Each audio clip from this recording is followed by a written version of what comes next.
Okay, so I'm going to use my needle with my string either glued or taped to it, and I want to make sure I'm feeding it front, front, front, back, back, back. So I've already done one front and one back, and then I've done another front.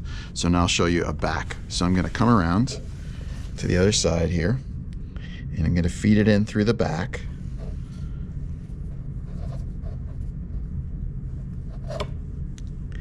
And I want to kind of pull it tight.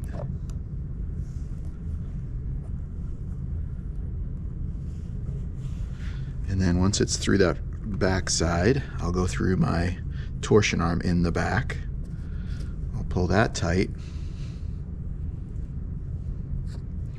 And then I'll go through the back on the other castle nut.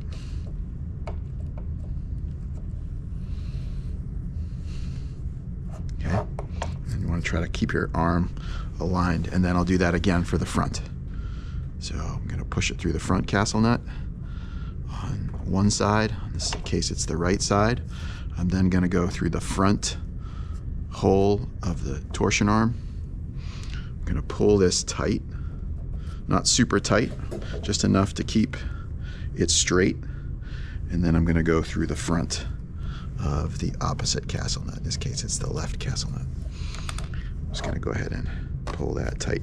As you go, you want to just be careful that your string, like mine right now, it might be getting caught on stuff. You want to try to keep tension on it so it doesn't get knotted up as it goes.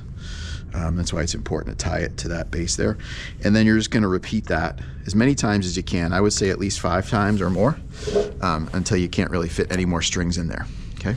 And then in the next video, I'll show you what you're going to do to finish it off.